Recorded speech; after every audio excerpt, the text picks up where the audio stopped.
Oh, geez, we got a lot of belief locks here. Ooh, this is my last chance for the Jesse event. Probably makes sense to go for it then.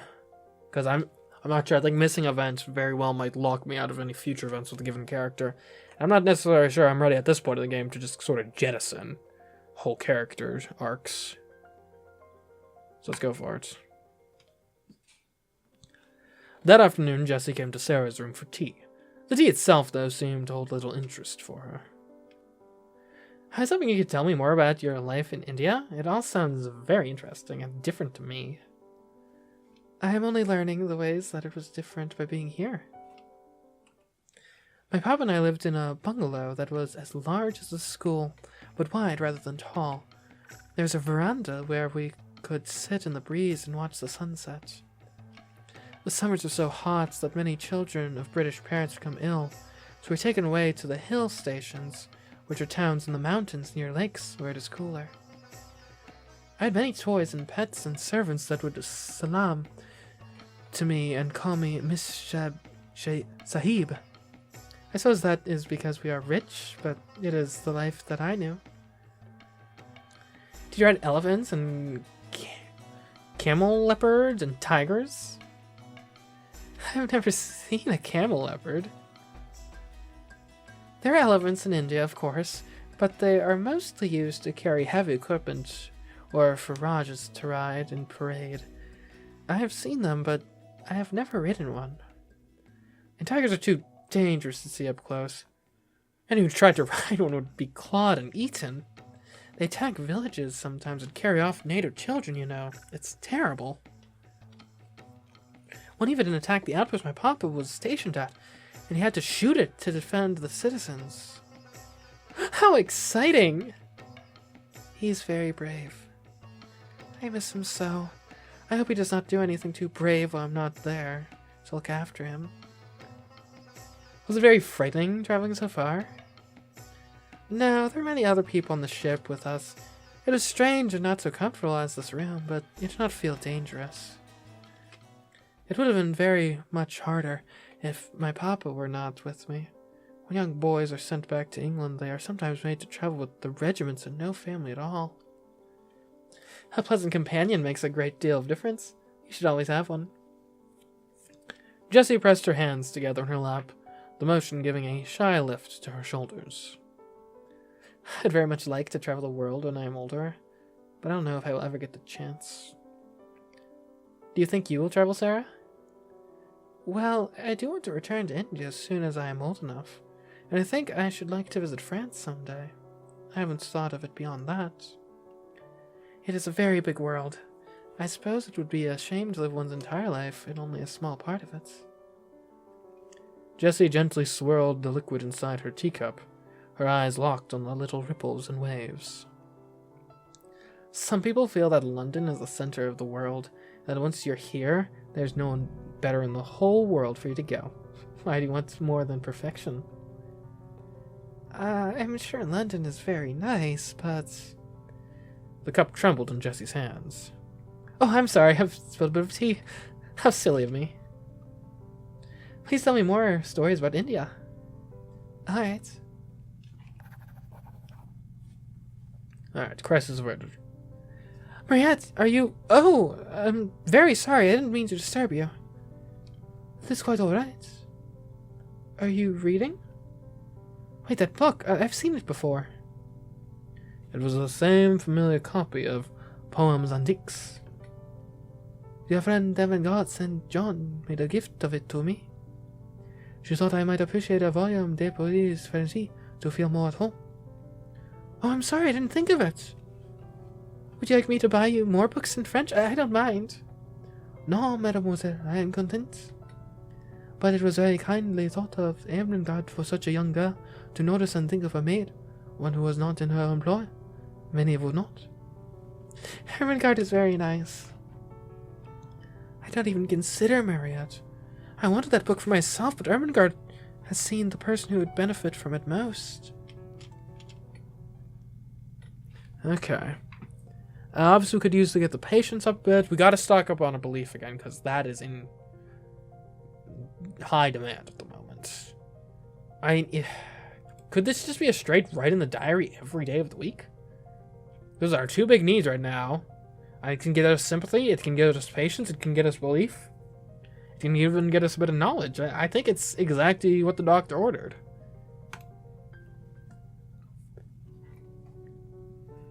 Good, some patience. Good. Because, yeah, I think basically we're happy with basically any outcome here. So, as long as it's reasonably spread out, which it is.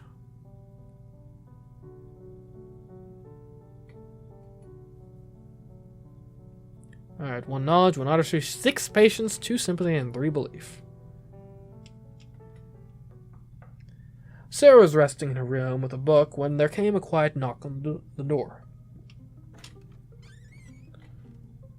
Sarah, Mama! What is it, Lottie? Have you come for tea? Marietta's promised us a special treat. Apricot sandwiches. Ah, yes! No! Sarah, do you like school, don't you? I don't know. It wasn't something she had previously spent a great deal of time deciding. After all, whether I like it or not, I am here now. I don't think I could say that I don't like it. Everyone is kind to me, and my rooms are pleasant. No, I'm in school! With books and numbers and remembering things! Oh yes, I like books very much. You help me with my lessons, because it's hard to pay attention, and then Miss Minchin scolds me. I don't like it when she says my name like that. Miss Lee, I don't like it. But you make everything interesting. Of course I help you with your schoolwork, but you still have to learn it. Alright. I should probably do the Lottie events. All 3 of them need belief. Ooh. Okay, in that case, we definitely should do one of these 3. And we'll probably do a Jessie or Lavina between. Because it's unlikely we'll get up to... We might be at 4 beliefs by the end of next week, but probably not up to 6 if we wanted to go for the Ermengarde route. But since they're asking for some of the things, we should probably space it out. We haven't done a Lottie event. We might as well, especially since we're her surrogate mother here in the school. I'd feel bad otherwise. Sarah was seated comfortably in the classroom, gazing at the window and thinking. It was not that the seat itself was so comfortable. The long-form benches of the schoolroom were chosen for function and ease of use, not for gently cushioning the tender bottoms of schoolgirls. Sarah's own cozy little parlor contained far more comfortable places to sit than the classroom, or even the dining room at Mrs. Minchin's. However, sometimes a change of scenery is more conducive to clear thinking. There was something interesting about being in a classroom when all the other students had gone. Is it still a classroom if there's no class inside it? Or is it just a room at that point? And yet, it was not long before someone else did enter that room. Someone who stood at the corner of Sarah's vision, unwilling to speak and interrupt, but nearly bouncing on her toes from excitement. Lottie? After looking outside and letting her mind wander for so long, Sarah's eyes seemed to view everything in the wrong colors, and Lottie's round face was overlaid with pinks and greens. She blinked a few times to clear her vision. Lottie clapped her hands together, taking this as permission to speak. Hey, you guys see the doll, Emily, now, and have tea? Alright. Sarah led the way up the stairs, motioning Lottie behind her to stay quiet. We must be careful not to disturb her. Disturb who? If we're very lucky, you might see. The door to Sarah's room stood in front of them. Sarah placed a finger over her own lips, and then to Lottie's. Only after Lottie nodded did she reach for the door. Then Sarah suddenly turned the handle and threw it wide open. Its opening revealed the room quite neat and quiet, a fire gently burning in the grate, and wonderful dolls sitting in a chair by it, apparently reading a book. Oh, she got back to her seat before we could see her. Of course they always do. They're as quick as lightning. Lottie looked from Sarah to the doll and back again. Can she walk? Yes, at least I believe she can. I believe dolls can do things they will not let us know about. There's a whole interesting book about it. It's called The Story of Toys. You should read it sometime. Perhaps, really, Emily can read and talk and walk, but she only do it when people are out of the room. That is her secret. You see, if people knew that dolls could do things, they'd make them work, so perhaps they have promised each other to keep it a secret. If you stay in the room, Emily will just sit there and stare, but if you go outside, she'll begin to read, perhaps, or go and look out of the window. Then if she heard either of us coming, she would just run back and jump into her chair and pretend she had been there all the time. Lottie's eyes were magnified enormously as she took in this bewitching new concept. It was a delightful thought. However, Lottie was one of the youngest students at Miss Minchin's Seminary, and as such had experience in being told things by older girls that might not be entirely true. Sarah, does she really walk? Do you truly believe it? I pretend that I believe she can, and that makes it seem as if it were true. So it's not true? When you suppose things, when you pretend them with great vigor, that makes them almost real. Take, for example, currency. What is currency? Currency is merely an item which all of humanity pretends has a value. In this era, the pound sterling is linked to, I forget what the precious metal is, but I think it is gold or perhaps silver. And so we as humans pretend that gold and silver have value, even though they're actually very poor metals for metalworking. And by pretending, we make it so. By pretending that there are certain rules and morality to the world, we make it so and have a society that properly functions as if there were. It is an amazing thing what the human imagination can do. In a certain sense, by believing in something, it becomes actually sort of real, in a sense. And sometimes what is real is made more real by believing in imagination. Take the maps of the great world. You'll notice often there are monsters out in the oceans. Are there truly monsters there? Do the sailors believe it to be so? Well, maybe not. But in a certain sense they are real. In the sense that it is dangerous and risky to go out and sail into the deep sea, especially unprepared. And it is as if a monster will take your boat and crush it and drag it beneath the sea, even if it may only be waves that do so. The visceral description of it being a monster, a kraken, a great whale, makes it all the more memorable, and the warning all the more potent. In that sense, the monsters of the sea truly are real, perhaps even more real than the forces which they are meant to represent and deter us against. If you imagine for yourself that there are fairies in the London sky, if you stare up into the sky thinking about fairies and looking very hard for them, you might almost catch a glimpse of one. And you're not sure what you saw. Was it real? Or wasn't it? Were you pretending? Was it a dream or a vision? Did you actually see anything at all? You know that you are pretending, so it's not so terrible if you didn't see anything, but maybe, just maybe, you were right all along. Sometimes stories do come true. Like, for example, there were stories that were heard from the natives in Africa about these great men, these hairy men in the jungle, stronger than 2, 3, even a half dozen men. And they were hidden in the jungle, where one could not find them unless you searched deeply. And we thought them to be stories. We thought them to be as false. We thought them as fanciful as fairies or unicorns. And yet we pretended as though we were real, and we looked, and one day we looked upon these men, these gorillas, as they actually are called now, and discovered that they were real all along. Sometimes even the most fanciful of stories actually have a kernel of truth, and sometimes that kernel of truth is wonderful to behold, finally. Do you understand? I think so. Would you like to hold Emily? Oh, may I? May I really? She's beautiful. And Emily was put into her arms. Lottie smiled down at the doll, cradling her gently, and fingering her fair curls. They must move very fast to get out of sight when we come in, mustn't they? I wonder if we could learn to move like lightning. Oh, we couldn't do it. You see, it's a kind of magic. Maybe people can have magic too. That is nice to pretend. But whether we can have magic or not, we can certainly have tea.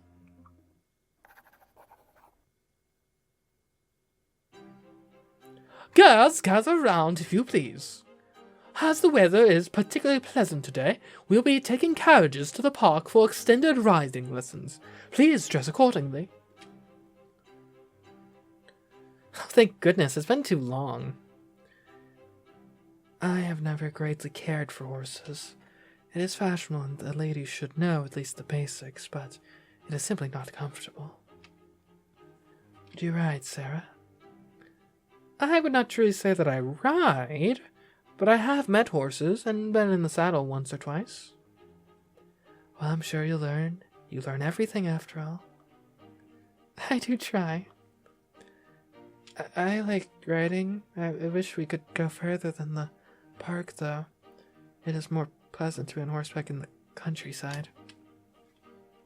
Oh, I agree. It is much lovelier. Imagine being on a horseback, galloping across the wild moors, long hair streaming behind you like a warrior queen of old.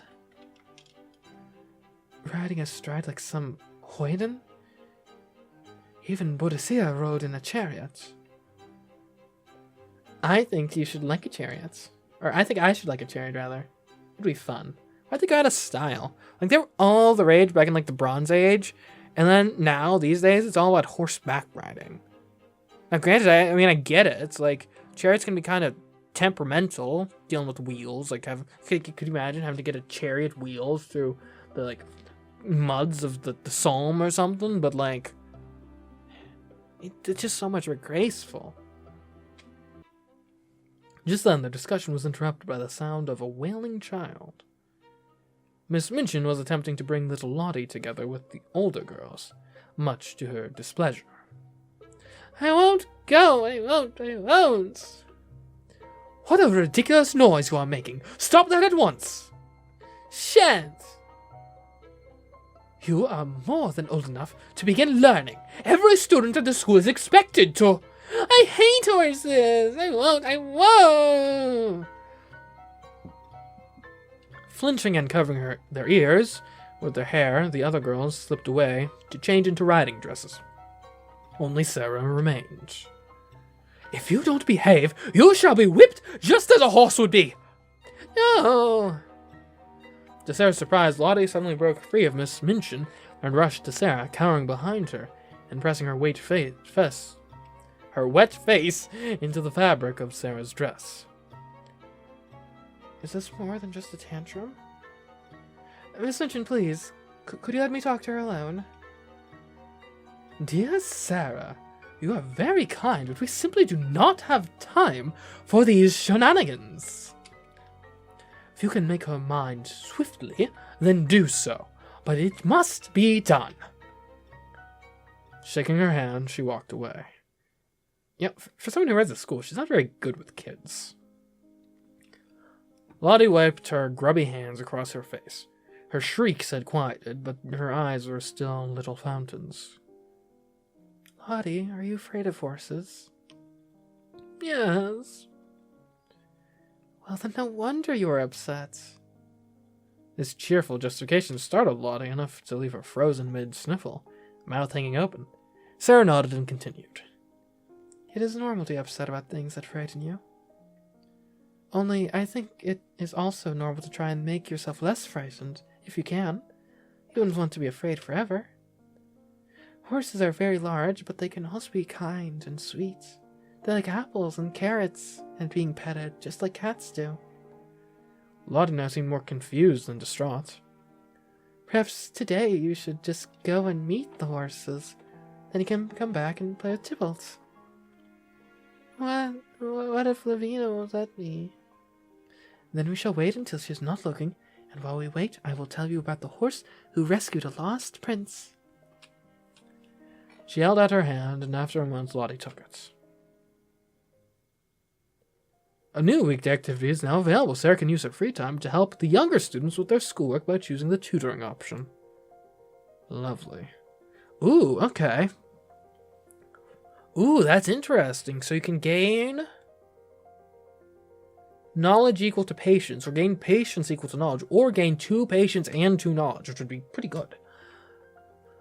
Granted, we're already pretty good on knowledge and patience right now, so we're not going to do it now, but it'll be good to have in the back pocket for later. What we need is belief.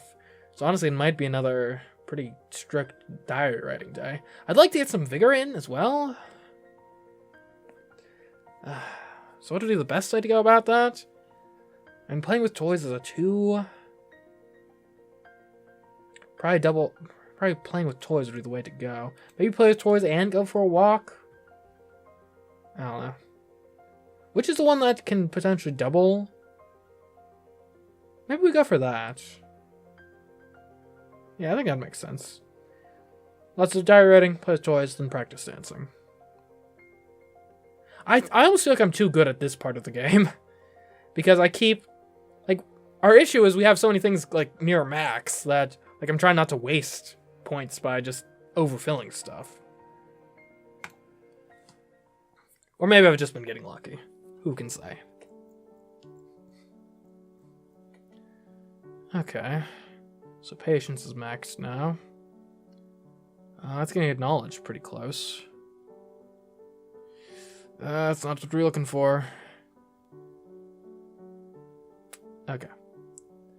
Not super successful, but we had already had a lot of things close to max, so there wasn't that much pressure to perform necessarily.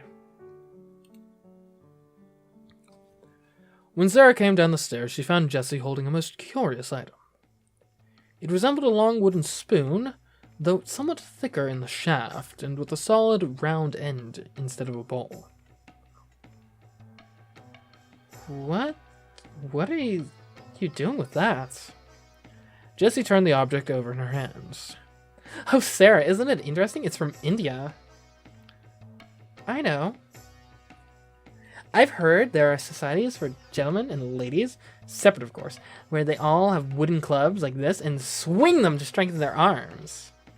Yeah, I know what you're talking about. Yeah. It's like the Indian equivalent of like a kettlebell almost, I think. Or even throw them at each other. Isn't that quaint? Are you sure they throw them at each other? In India, the jugglers throw them up into the air and catch them again. Oh, I don't know.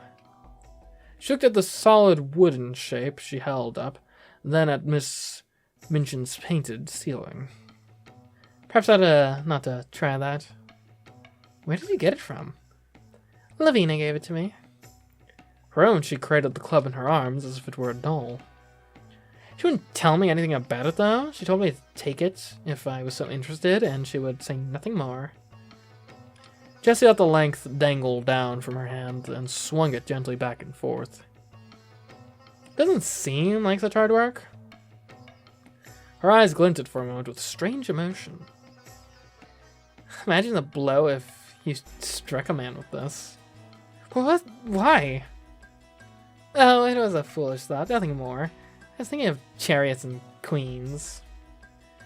We are not soldiers and we have no need to defend ourselves. There are brave men for that job. Like my papa. Yes. You're lucky to have such a father. Sara smiled, pleased to accept any compliments for her beloved papa, and thought no more of it. Okay, anything... Nothing's...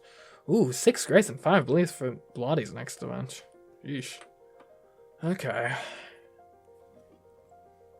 Lavina will be on knowledge and patience. How's our belief looking? Belief is at 5.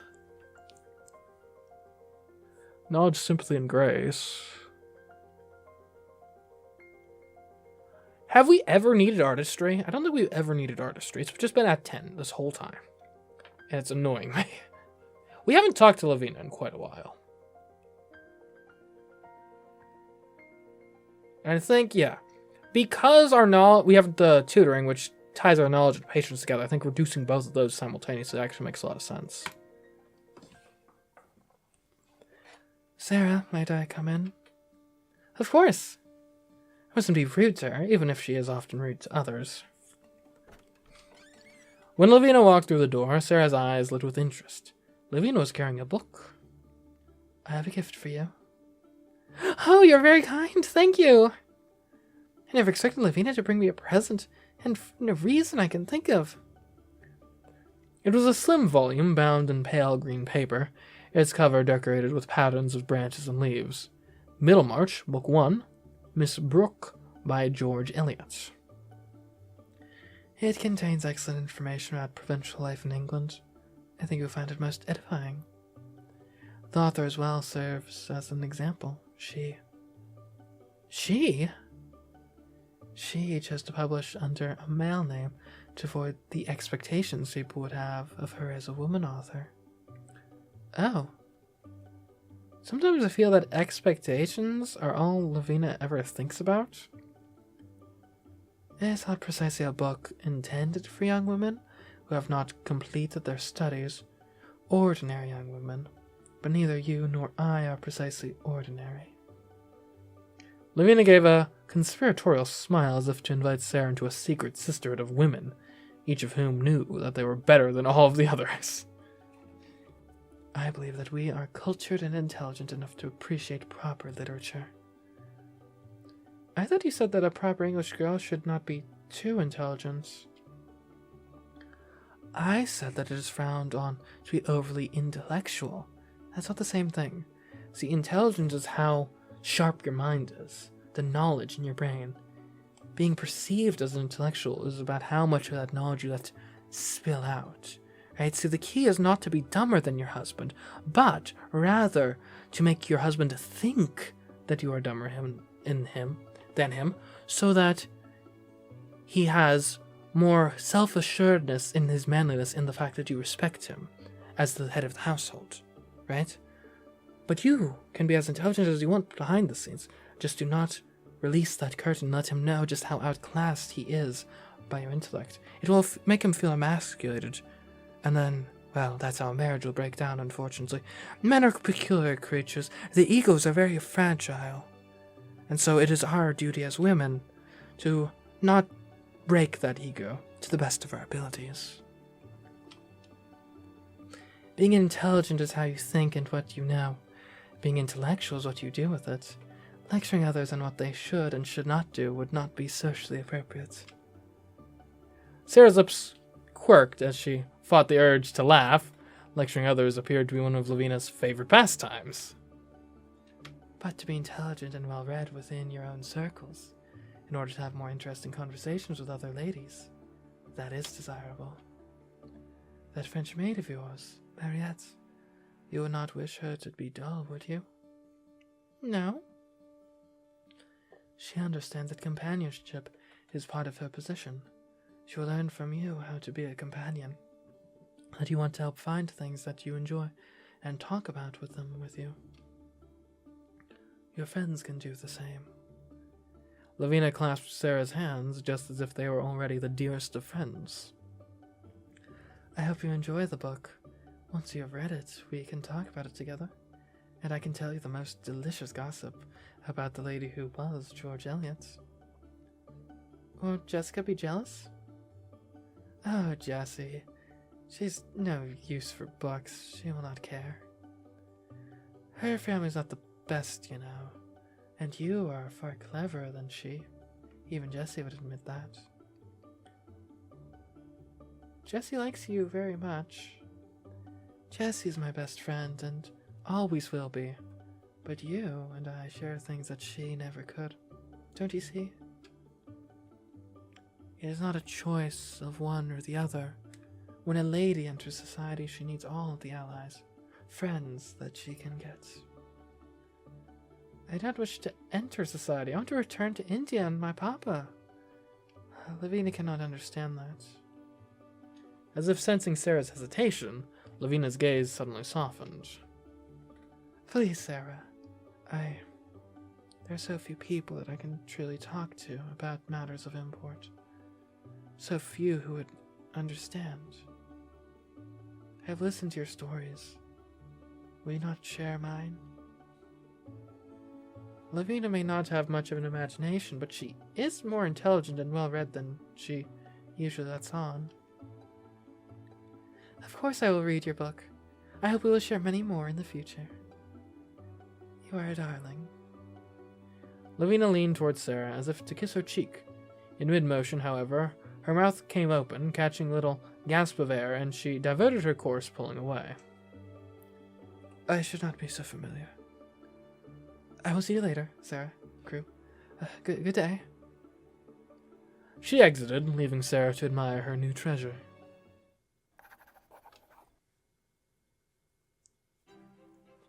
Once again, Miss Minchin prepared to lead her students back from church to the safe confines of the seminary. However, it so happened that on this Sunday, she caught sight of someone with whom she had business to conduct. Keep together now, girls. Form a line and wait here. Lavina, dear, I am counting on you to maintain order. I will be only a few minutes. Yes, Miss Minchin. As Miss Minchin walked away, Lavina raised her chin with pride. She did not notice the conversations going on around her. Look, Sara, why is that tower so high? That is where they keep the church bells. Lift them high up so that they can be heard from far away. There's a man who lives up there, the tower keeper. It is his job to watch over the bells and keep them clean and ready to ring. He lives there? He never comes down? Sara did not know how the tower keeper spent his days, but she had heard of wise men in India who kept vigils, and of Christian stylites who lived atop pillars. No, never. The priests bring him food and water so that he never has to look down. He tends the bells and he thinks about God. Because he's so high up in the sky, sometimes, if he is very lucky, the clouds part, and he can almost catch a glimpse of the lands beyond. The shining city in the fields of lilies? At this point, Lavina noticed the two of them standing with their necks craned back. Sara Crewe, whatever are you doing? You're gawking like foreigners. Well, I mean, technically I sort of am a foreigner. You know, French descent, grew up in India.